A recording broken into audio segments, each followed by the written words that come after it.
नमस्कार, मी पंजाब डक. आज आहे 27 ऑक्टोबर 2025 आणि आजपासून तर माझ्या कोरडवाहू हरभऱ्याच्या शेतातून हवामान अंदाज देणार आहे. तर राज्यातल्या सर्व शेतकऱ्याला सांगू इच्छितो की राज्यामध्ये आणखी 4 दिवस पावसाचे आहेत. म्हणजे 27, 28, 29, 30 तारखेपर्यंत राज्यात विखुरलेल्या स्वरूपाचा पाऊस पडणार आहे.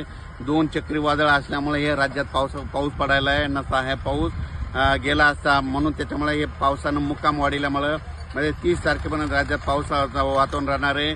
1 तारखेच्या नंतर पाऊस जोर ओसरणार आहे, म्हणून हा अंदाज लक्षात द्यायचा. आणि हे मी माझ्या शेतामध्ये 1 एकरमध्ये कोरडवाहूला 48 किलो हरभरा पेरलेल्या शेतामध्ये आणि पाहू शकता ही हरभरा आहे. सर, तुम्ही सांगितलं होतं जाळी धुई पडली की पाऊस निघून जाईल.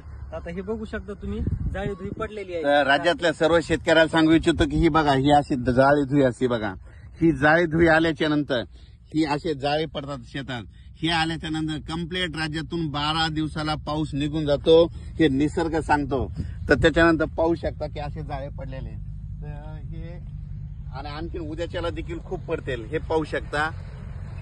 आणि राज्यातल्या सर्व शेतकऱ्याला सांगितलं जातं, राज्यात 4 दिवस राज्यात पावसाचे हे असे जाळे असतात.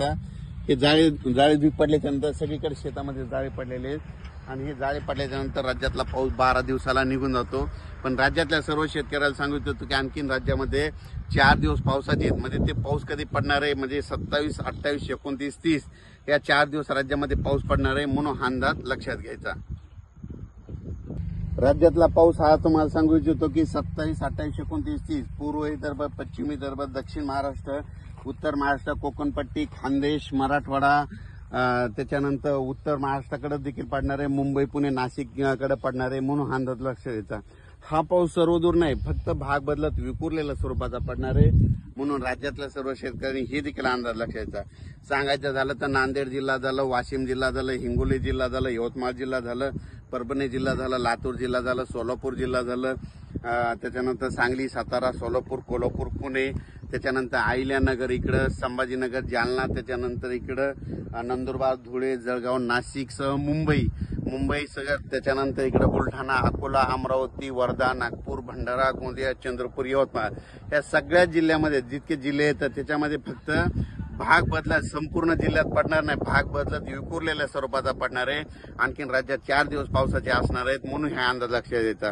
म्हणजे हा पाऊस सर्वदूर पडणार नाही, विखुरलेल्या स्वरूपात पडणार आहे. उदाहरणार्थ सांगतो, समजा आमच्या परभणी जिल्ह्यामध्ये 848 गावं आहेत, तर फक्त इतक्या 848 गावामध्ये पडणार नाही, फक्त 200-300 गावामध्ये पडेल. काही गावाला सोडून देखील देईल, कुठं रिमझिम पडेल, म्हणून हा सर्वप्रथम अंदाज लक्षात द्यायचा.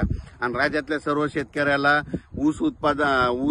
ऊसाचे जे कारखान्याला जे लेबर गेले त्यांना एक सांगू इच्छितो की 4 दिवस आणखीन पाऊस असणार आहे, म्हणून तुम्ही तुमची स्वतःची काळजी घ्या. या पावसामध्ये विजेचं प्रमाण असणार आहे, म्हणून हे लक्षात द्यायचं. त्याच्यानंतर 2 तारखेच्या नंतर राज्यातला पावसाचा जोर देखील ओसरणार आहे, म्हणून हा अंदाज सर्व राज्यातल्या सर्व शेतकऱ्यांनी लक्षात द्यायचा. त्याच्यानंतर 2 तारखेला राज्यामध्ये तुम्हाला सांगू इच्छितो की 2 तारखेला काय होणार आहे की उत्तर महाराष्ट्राकडे नाशिक, निपाडकडं, नंदुरबारकडं, जळगावकडं थंडीची थोडी 2 तारखेला चाहूल सुरू होणार आहे. त्याच्यानंतर ती थंडी काय होणार आहे, परत पुढे सरकणार आहे.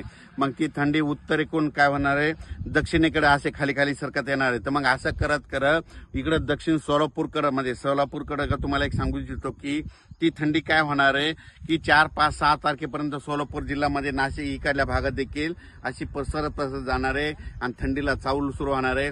पण हे थंडी सुरू होत असताना काय असतं, थोडं ढगाळ वातावरण असतं, म्हणून हे लक्षात येतं. मग त्या ढगाळ वातावरणामुळे काय होतं की राज्यामध्ये बघा तुम्ही 2 तारखेच्या नंतर 2 तारखे ते 7 तारखेच्या दरम्यान राज्यात काही जण धुके म्हणतात, काही जण धुराळी म्हणतात, कोणी धुके धुराळी असं म्हणतात, विदर्भात धुराळी म्हणतात, काही धुकं म्हणतात, म्हणून हे लक्षात येतं. म्हणजे 2 तारखेपासून तर 7 तारखेपर्यंत राज्यामध्ये चांगली धुके धुराळी येईल.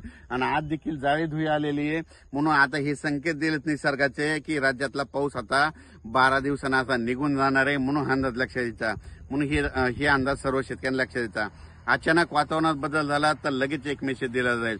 पण राज्यात मात्र 4 दिवस आणखीन पावसाचे 27 ऑक्टोबर पासून ते 1 नोव्हेंबर पर्यंत राज्यात विखुरलेला पाऊस पडणार आहे. सर्वदूर काय पडणार नाही, भाग बदलत पडणार आहे, म्हणून अंदाज लक्षात घ्यायचा. धन्यवाद.